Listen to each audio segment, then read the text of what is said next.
Feel to heal भावना योग का विज्ञान, इस पुस्तक के 8वें अध्याय का शीर्षक ही है भावना योग की वैज्ञानिकता।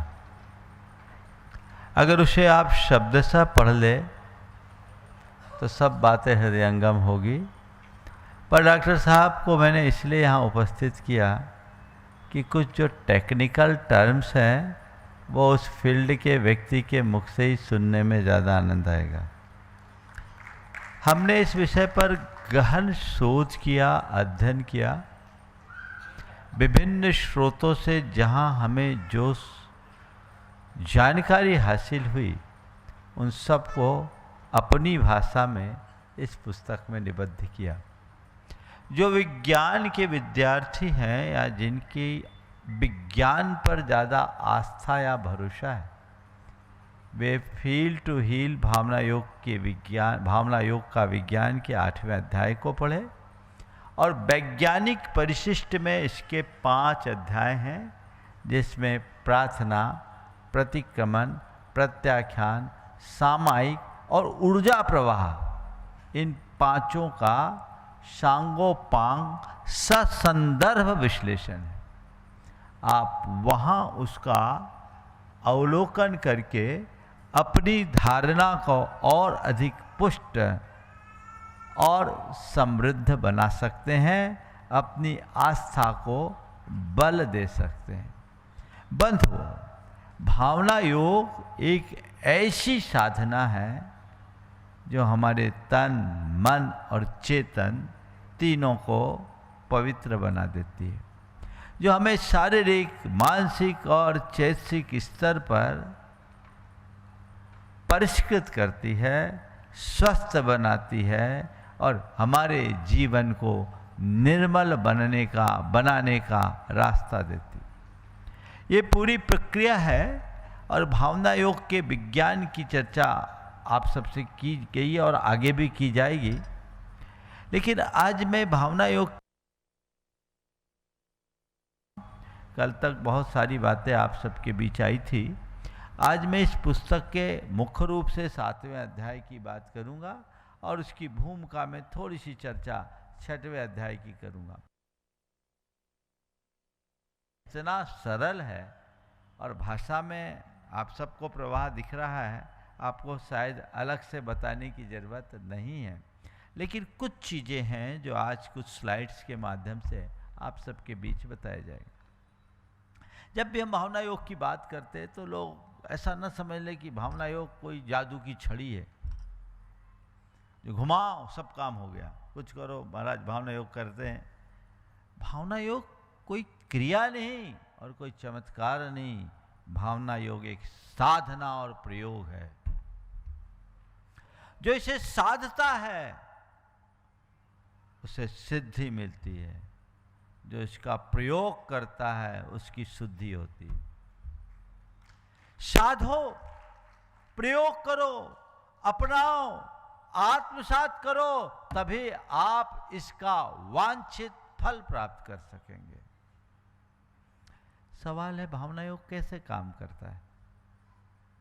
तो भावना योग के विषय में मैंने आप सबसे कल चर्चा की थी कि हमारी भावनाओं का हमारी चेतना पर किस तरह से असर पड़ता है, धर्मशास्त्र की दृष्टि से, कर्मशास्त्र की दृष्टि से, मनोविज्ञान की दृष्टि से और विज्ञान की दृष्टि से।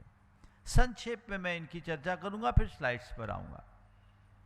धर्मशास्त्र हमारा ये कहता है, जाखी रही भावना जैसी, प्रभु मूरत देखी तिन तैसी, या भावना भवनाशिनी। ये हम लोगों ने धर्मशास्त्रों में पढ़ा है, सुना है और उस हिसाब से हम अपनी भावना को बल देते हैं। अध्यात्म शास्त्र कहता है कि तुम जो पाना चाहते हो, जैसा होना चाहते हो, उसकी भावना भाव। अगर तुम्हें शुद्धात्मा को पाना है तो हर पल केवल एक ही धुन जगाओ, मैं शुद्ध आत्मा हूं, शुद्धो हम सो हम। भावना भाव। कर्म शास्त्र कहता है कि हमारी जैसी भावना होती है, हमारी चेतना में वैसे वाइब्रेशन होते हैं, जैसी भावना वैसा वाइब्रेशन, और जैसे वाइब्रेशन वैसी कर्म के पुंज हम अट्रैक्ट कर लेते हैं, और वो कर्म हमारी संस्कार चेतना में संस्कार के रूप में जम जाते हैं, कालांतर में वे ही फलते हैं और हमारे अच्छे और बुरे व्यक्तित्व का निर्धारण करते हैं।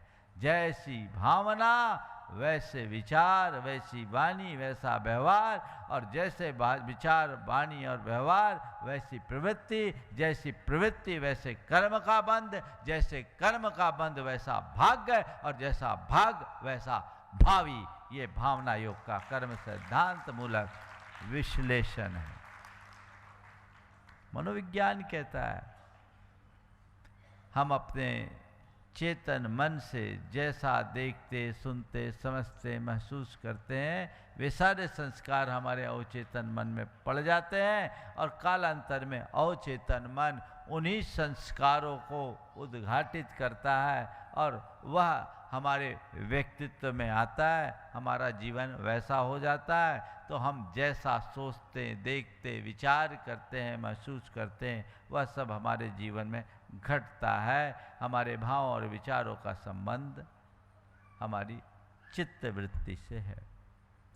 विज्ञान कहता है कि हमारी भावनाओं का संबंध हमारे शरीर में रहने वाले मस्तिष्क की पूरी तंत्रिका प्रणाली से, न्यूरोलॉजिकल सिस्टम से और एनर्जी साइंस से जुड़ा हुआ है, ऊर्जा से जुड़ा हुआ है। हमारी भावनाओं से हमारे शरीर के रसायन प्रभावित होते हैं। अभी डॉक्टर साहब बता रहे थे, प्रीफ्रंटल कॉर्टेक्स, हिप्पोकैम्पस और एमिगडाला हमारे मस्तिष्क के 3 प्रमुख अंग हैं। इनकी संरचना, अभी मेरे पास समय कम है, मैं उनके फंक्शन के बारे में नहीं बताऊंगा, डॉक्टर साहब बता चुके, और ये जिम्मा मैंने इन्हीं लोगों को दे रखा है।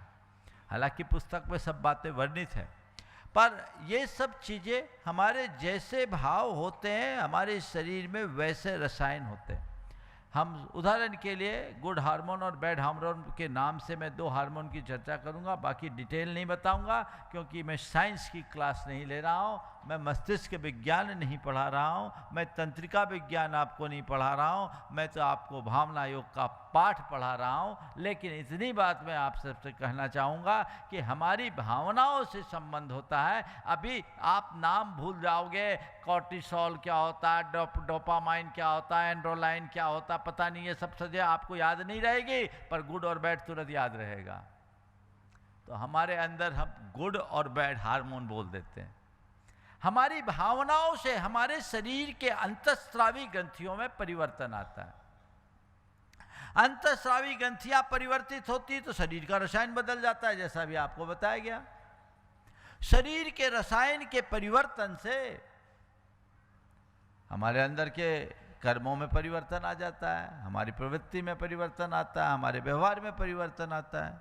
तो जब हम गुस्सा में होते हैं, उत्तेजना में होते हैं, वासना से ग्रसित होते हैं, तो हमारे शरीर में कॉर्टिसोल की मात्रा बढ़ जाती है।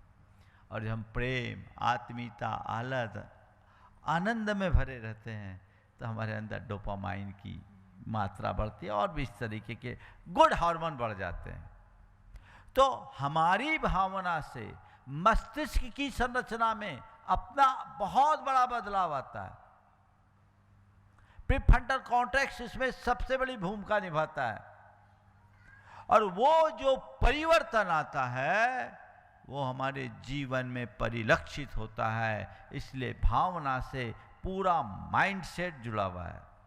मस्तिष्क की संरचना बदलती है, और मस्तिष्क का परिवर्तन हमारे व्यवहार के परिवर्तन का आधार बनता है। इसलिए यदि हम भावना को अच्छी रखेंगे तो हमारा मस्तिष्क ठीक तरीके से काम करेगा, और मस्तिष्क तो हमारे शरीर का मूल तंत्र है, वो ठीक काम करेगा तो पूरा जीवन अच्छा होगा।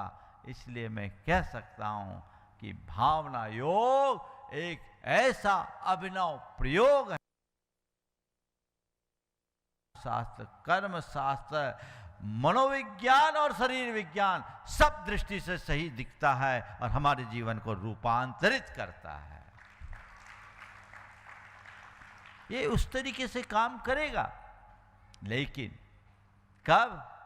जब आप इसको साधोगे तब। भावना योग को अगर आप ठीक तरीके से करना चाहते हैं, अपने जीवन में परिवर्तन लाना चाहते हैं, तो इसकी 4 स्टेजेज हैं। प्रार्थना, प्रतिक्रमण, प्रत्याख्यान, सामायिक, ये तो है ही, लेकिन भावना योग क्या कहता है? भावना योग कहता है अपनी भावनाओं को बदलना सीखो, उसे परिष्कृत करना सीखो, उनका शुद्धिकरण सीखो, जो जीवन को रूपांतरित करेगा। तो अपनी भावनाओं को बदलने के लिए, अपनी भावनाओं को परिष्कृत करने के लिए, अपनी शुद्धिकरण के लिए हमें 4 स्टेप लेना है। पहला है अवेयरनेस। अवेयरनेस यानी हम अपनी भावनाओं को पहचाने। इस समय मेरे अंदर कौन सी भावना काम कर रही है, सकारात्मक है अथवा नकारात्मक, इसे मुझे पहचानना होगा। फिर पहचानने के बाद मैं संक्षेप में आगे बढ़ रहा हूँ, ये 6वें अध्याय का विषय है। जो कल रह गया था उसको मैं लेकर के अभी मूल 7वां अध्याय मुझे आप सबसे बताना है। फिर उसके बाद एक्सेप्टेंस।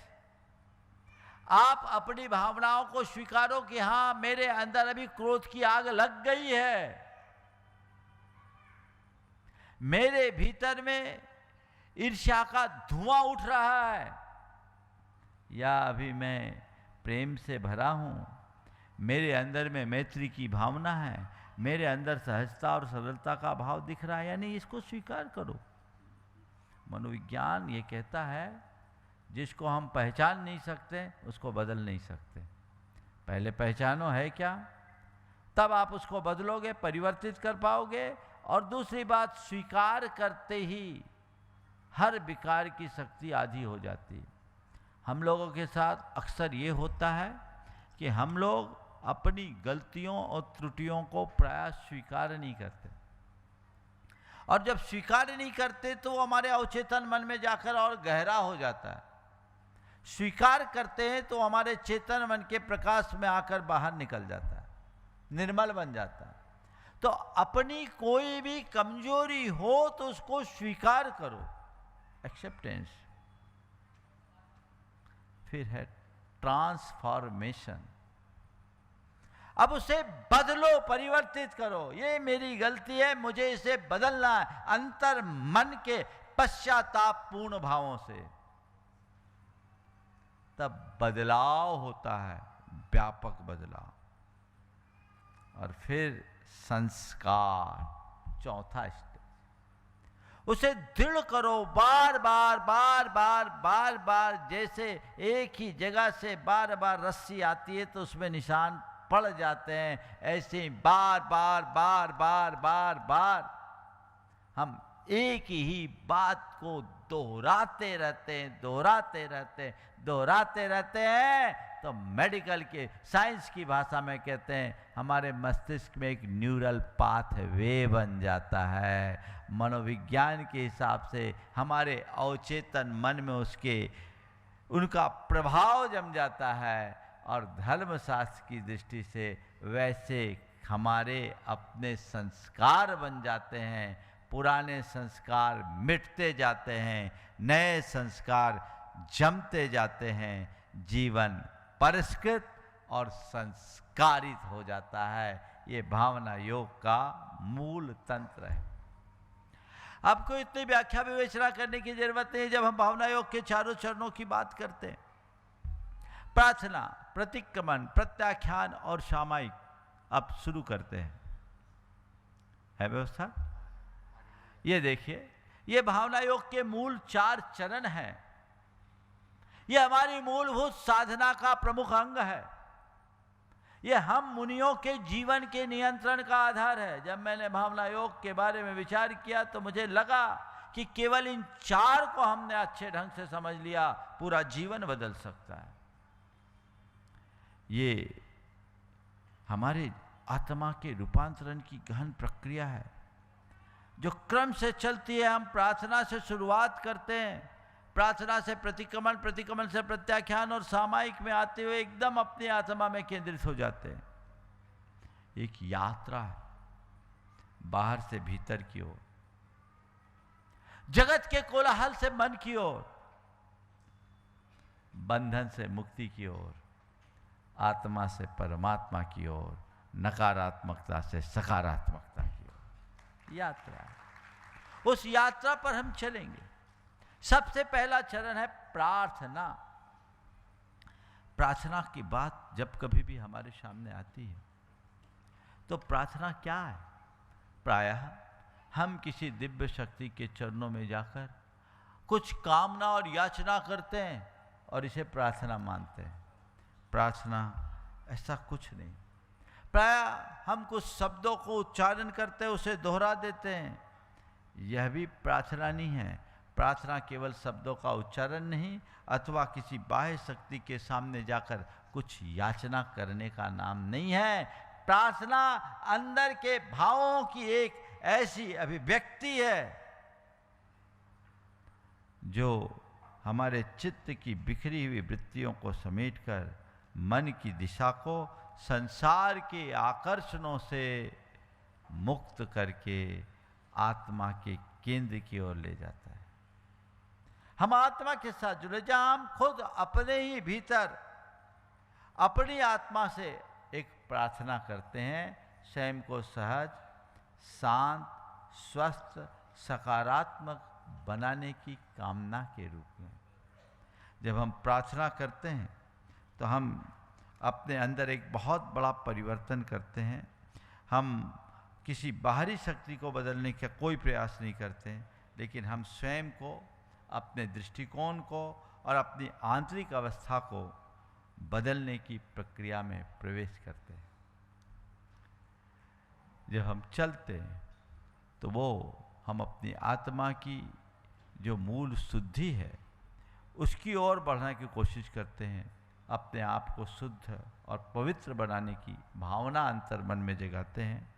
सकारात्मक भाव, विचार व कर्म विकारों से मुक्त होने की सच्ची विनम्र याचना करते हैं। एक ऐसी भावना हमारे अंदर होती है और ये केवल शब्दों तक सीमित न होकर भीतर से समर्पित होने की क्रिया है।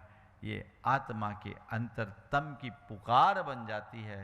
जब भाव व्यंजना के साथ हम प्रार्थना करते हैं, जब हमारे अंदर से शब्द निकलते हे प्रभु, उसके साथ अंदर की जो उमंग जुड़ती है, जो श्रद्धा का भाव जुड़ता है, वो हमारे जीवन में आमूल चूल परिवर्तन लाता है। तो ये भावना योग का सबसे प्रारंभिक चरण है प्रार्थना। प्रार्थना के बाद हम दूसरे चरण में आते हैं, वह है प्रतिक्रमण। प्रतिक्रमण क्या है? अपने द्वारा किए गए दोषों के शुद्धिकरण का नाम प्रतिक्रमण है। प्रतिक्रमण का मतलब है पीछे की ओर लौटना। हमने अपने अतीत में मन से, वचन से या अपने कर्मों के द्वारा, अपने शरीर के द्वारा जो भी अनुचित किया, जो विचार किया, बोला, व्यवहार किया, उसके विषय में ईमानदारी से उसका अवलोकन करना और सच्चे हृदय से प्रायश्चित करना, उसे स्वीकार करते हुए कि मैंने जो भी बुरा सोचा, जो भी बुरा बोला और जो भी बुरा किया, उसकी मैं निंदा करते हुए उसे स्वच्छ करता हूँ, उसकी सफाई करता हूँ। बदलाव जीवन में तभी घटित होता है और तब हम अपने आप को परिवर्तित और परिष्कृत करने में समर्थ होते हैं। ये कुछ नहीं है, जैसे आपके घर में कचरा जम जाता है, आप बुहारी लगाते हो, लगाते हैं, ऐसी मन में कचरा लगने पर बुहारी लगाने का काम ये प्रतिक्रमण करता है। चित्त के शुद्धिकरण की प्रक्रिया का नाम प्रतिक्रमण। जैसे किसी दर्पण में यदि धूल लग जाए, उसे साफ करें, दर्पण स्वच्छ बना रहता है। और किसी स्वच्छ दर्पण में नित्य प्रति धूल जमते जाए, धूल जमते जाए, धूल जमते जाए, तो आपको अपनी छवि दिखेगी क्या? नहीं दिखेगी। तो उसे साफ करना, उसे साफ करना नितांत जरूरी है। तो इसी तरह प्रतिक्रमण से हम अपने चित्त के दर्पण को साफ स्वच्छ करके अपने जीवन को पवित्र करते हैं, जिसमें त्रिआयामी अवस्था इसमें बनती है। सबसे पहले हम ज्ञान करते हैं अपनी गलतियों का, जो हमें सम्यक बोध की तरफ ले जाता है। हम उसे स्वीकार करते हैं, जो हमें अपने पूर्ण दायित्व की ओर मोड़ता है। हमने केवल जाना, केवल पश्चाताप किया, इतने मात्र से काम नहीं चलता, अपितु खेद और निश्चय करते हैं, इस पर पश्चाताप और खेद व्यक्त करते हुए उनकी पुनरावृत्ति न करने का संकल्प दोहराते हैं।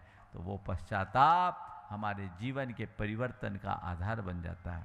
कई लोग हैं जो प्रतिक्रमण तो कर लेते हैं, लेकिन उस प्रतिक्रमण के साथ वो भावना नहीं रहती, वैसा निश्चय नहीं होता।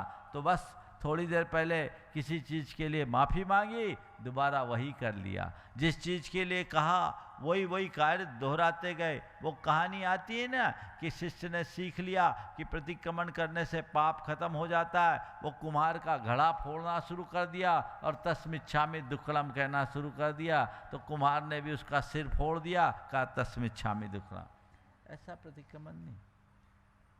प्रतिक्रमण तब है जो अंतर मन से हो, अपनी गलतियों का एहसास करते हुए उसकी शुद्धि का भाव हो और मन में ऐसा मनोभाव जागृत हो कि उसकी पुनरावृत्ति न करने के लिए संकल्पित और समर्पित हो जाए। इसका बड़ा वैज्ञानिक प्रभाव है। एक अध्याय परिशिष्ट में पूरा दिया हुआ है, प्रतिक्रमण में विज्ञान कैसे काम करता है। हमारा उसमें विज्ञान, मनोविज्ञान और ऊर्जा विज्ञान तीनों को आधार बना करके इन चारों की विवेचना की गई है। आप लोगों के पास पुस्तकें हैं, आप उससे उसको पढ़ सकते हैं, समझ सकते हैं और इसका लाभ भी उठा सकते हैं। अब हम तीसरे चरण की बात कर रहे हैं, वो है प्रत्याख्यान। प्रत्याख्यान है क्या? प्रत्याख्यान एक संकल्प है। हमारे शास्त्रों में प्रत्याख्यान का सीधा अर्थ लिया है त्याग करना या छोड़ देने का संकल्प। लेकिन प्रतिक्रमण के बाद है प्रत्याख्यान। प्रतिक्रमण अतीत की गलतियों के शोधन का नाम है और प्रत्याख्यान भविष्य की गलतियों से बचने का नाम।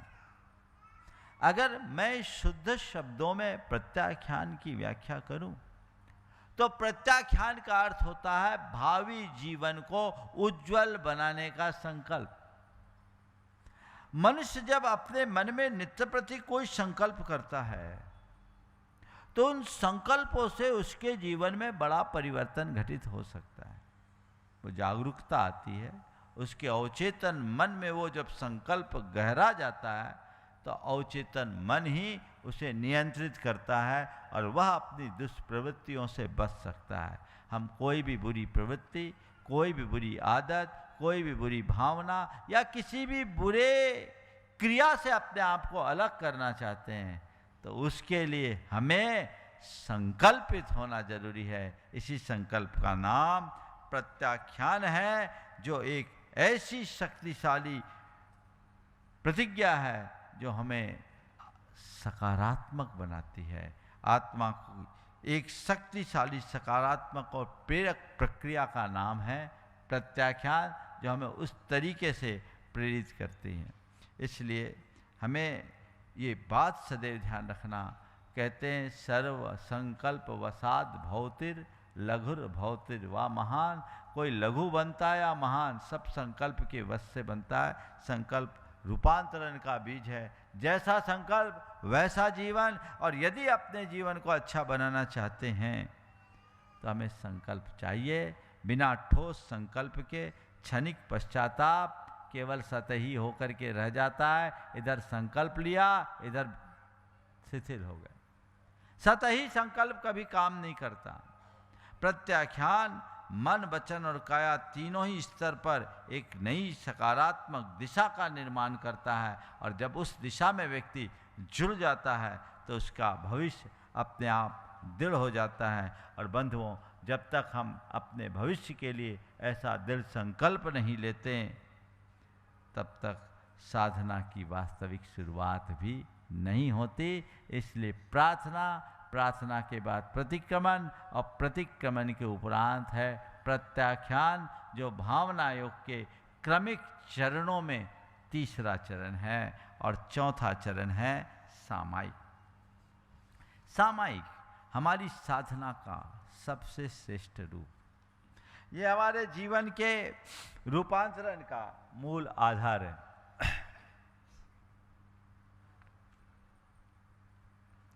सामायिक का मतलब है समता में स्थित होना या आत्म स्वभाव में रमन करना। समता का अभ्यास करना, आत्म स्वभाव में रमन करना, संसार के जितने भी प्रपंच हैं, राग द्वेष हैं, लाभ हानि है, इन सब से, जिनसे अपने चित्त को हटाकर पूरी तरह समता, शांति और सजगता की अवस्था में स्थित होने का अभ्यास करना। सहज रूप से जीना, शांति से जीना, समता में जीने का अभ्यास, ये सामायिक। हमारे शास्त्रों में चाहे मुनि हो या गृहस्थ, सबके लिए सामायिक की प्रेरणा दी गई, और सामायिक को जीवन के रूपांतरण का सबसे सबल आधार निरूपित करते हुए कहा गया कि ये व्रत पंचक परिपूर्ण कारण है, यानी ये पूर्ण व्रतों का कारण है। जो सामायिक में स्थिर होता है वही अपनी आत्मा में डूब सकता है और कोई दूसरा नहीं। ये हमारे अंदर जितने भी प्रकार के द्वंद्व होते हैं, राग के, द्वेष के, हर्ष के, विषाद के, इष्टानिष्ट संयोगों के, हमारे लिए पल पल में उतार चढ़ाव होते हैं, और जब हम सामायिक का अभ्यास करते हैं तो सम बन जाते हैं। सम, स्थिर, सारे द्वंद्वों से पार, अपने मन के द्वंद्व को समाप्त करना है तो सामायिक करने के अभ्यासी बनिए। बंधु, एक बात मैं आप सबसे बता देता हूं, आप केवल धार्मिक क्रियाएं करके अपने चित्त को नहीं बदल सकते, जीवन को नहीं बदल सकते, आपको उसके साथ साधना करना पड़ेगा। ये एक साधना है, आगे बढ़िए, कर्म आपका तब कटेगा, जीवन आपका तब बदलेगा। जब बाहर का संसार, बाहरी संसार का कोलाहल शांत होता है तब मन अच्छा होता है। जब बाहर संसार का कितना ही कोलाहल क्यों ना हो, कितनी ही प्रतिकूल परिस्थितियां क्यों ना हो, किंतु यदि हमारे भीतर एक अछूती शांति, एक अविचल समता बनी रहे, वही सच्ची, वही जीवंत सामायिक। ये सामायिक हमारे अंदर होनी चाहिए, ये सामायिक हमारे जीवन का लक्ष्य होना चाहिए, और इसी सामायिक के माध्यम से हम उस लक्ष्य तक पहुंच सकते हैं। इसलिए सामायिक लक्ष्य भी है और हमारा मार्ग भी है, जो हमारे अंदर की क्षमता, शांति और सजगता की सर्वोच्च स्थिति के रूप में रहती है। हमें ऐसे सामायिक का निरंतर अभ्यास करना चाहिए। ये चारों चरण हैं। हम प्रार्थना से अपनी शुरुआत करते हैं, आत्मा को उसकी चारों चरणों में समन्वय और आत्मा को उसकी दिव्यता के साथ और पुकारना, समर्पण का भाव जगाना, ये सामायिक है। एक पूरा चक्र आप देख रहे हैं। पहले प्रार्थना है, प्रार्थना में हम आत्मा को उसकी दिव्यता की ओर पुकारते हैं, अपने हृदय में समर्पण का भाव जगाते हैं, और प्रतिक्रमण के माध्यम से अतीत के दोषों और नकारात्मक संस्कारों को पहचान कर उन्हें आत्मा के धरातल से शुद्ध करते हैं। और फिर है प्रत्याख्यान, जो भविष्य में उन दोषों के प्रति पुनरावृत्ति न करने की दृढ़ संकल्प के रूप में होता है। और जब इन तीनों चरणों से ऊपर उठते हैं तब समता, शांति, आत्म जागरूकता की स्थिति में निर्मित स्थित होकर आत्मा के सहज स्वभाव का अनुभव कराते हैं। ये तीनों चारों एक चक्र है जो बहुत प्रभावशाली, वैज्ञानिक और मनोवैज्ञानिक भी है, जिनकी चर्चा आने वाले सत्र में आप सबके मध्य की जाएगी। ये हमारे भावना योग के 4 चरणों की प्रमुखता से बात हुई। कल भगवान पार्श्वनाथ का निर्वाण महामहोत्सव है, पूरा भोपाल यहाँ आकर के इसे मनाएगा, और कल का दिन पार्श्वनाथ भगवान के चरणों में समर्पित होगा। हम पार्श्वनाथ भगवान की क्षमा को अपने जीवन में कैसे आत्मसात करें, वहाँ भावना योग कैसे हमारे जीवन में काम करता है, कल का विषय उस पर ही संबंधित रहेगा, उसी से संदर्भित रहेगा। भावना योग करा दे, उससे ही संदर्भित होगा। पार्षद भगवान के निर्वाण महामहोत्सव के संदर्भ में बात होगी। और परसों यानी 1 तारीख को पुनः भावना योग की वैज्ञानिकता पर यहाँ आप सबके बीच प्रकाश डाला जाएगा। उसके पूरे वैज्ञानिक सिद्धांतों को आप सबके बीच में विवेचित किया जाएगा। पुस्तक में ये सब बातें समाहित है, आप उसका लाभ ले सकते हैं। हम 5 मिनट एक छोटा सा भावना योग करके आज के इस वक्तव्य को यहीं पर विराम देंगे।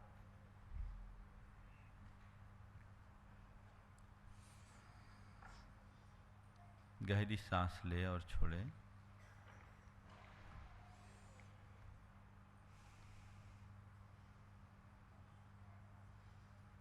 आज मैं भावना योग के चारों चरणों को, चूँकि आप लोग उससे परिचित हैं, उनमें न ले जाकर सीधे आज आपसे सामायिक में ले जाना चाहता हूँ।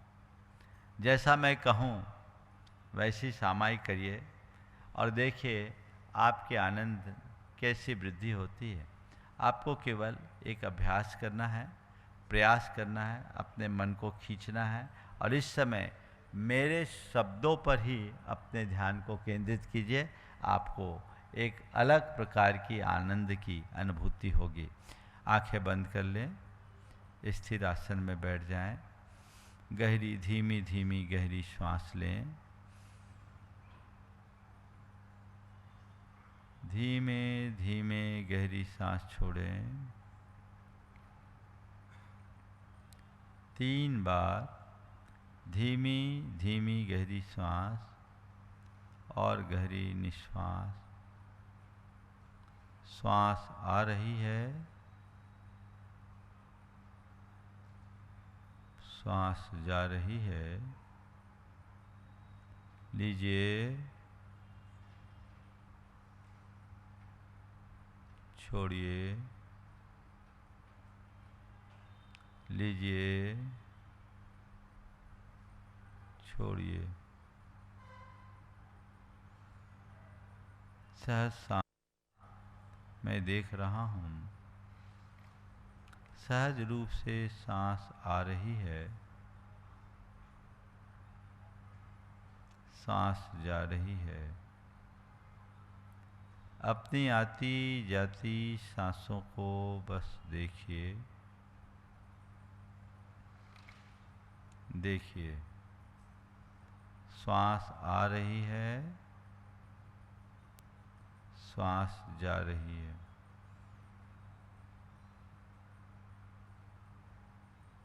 ध्यान श्वास पर, श्वास आ रही है, जा रही है, मैं उसे देख रहा हूँ।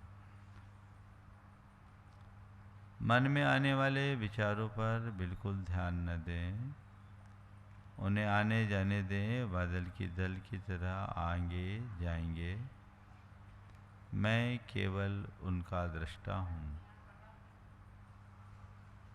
श्वास आ रही है, श्वास जा रही है, मैं केवल दृष्टा हूँ।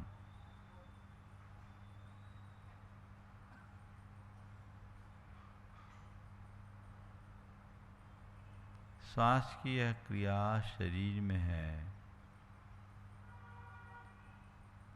ये क्रिया चल रही है, आ रही है, जा रही है,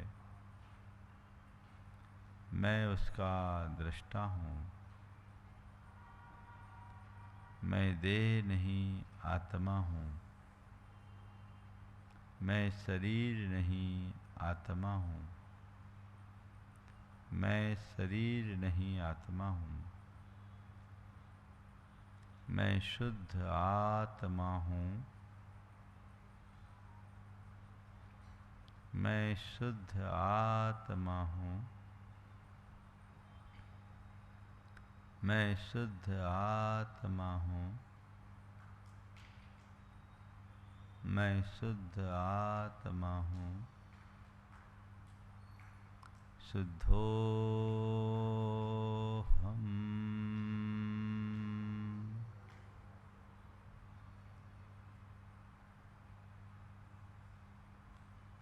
शुद्धोऽहम्।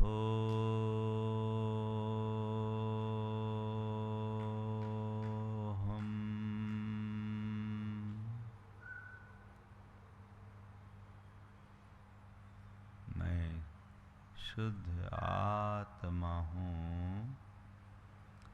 मैं शुद्ध आत्मा हूँ। शुद्धोऽहम्।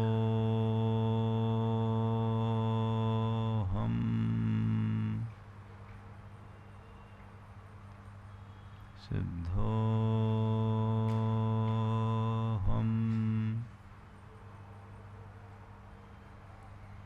मैं सहज आत्मा हूँ।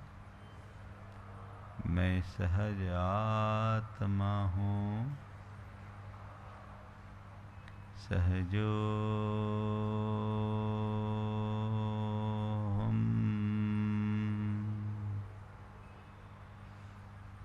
सहजोऽहम्।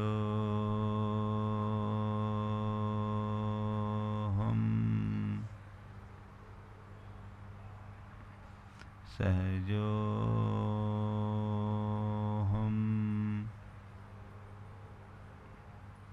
सहजोऽहम्।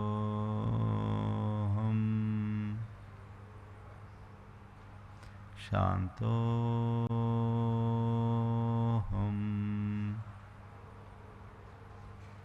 मैं शांत आत्मा हूँ।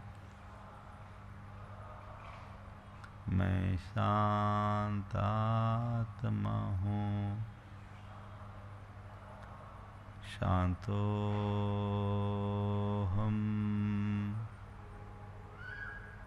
शान्तोऽहम्। सोऽहम्। सोऽहम्। सोऽहम्। सोऽहम्। सोऽहम्। सोऽहम्। सोऽहम्। सोऽहम्। सोऽहम्। सोऽहम्। सोऽहम्। सोऽहम्। सोऽहम्। सोऽहम्। सोऽहम्। सोऽहम्। सोऽहम्। सोऽहम्।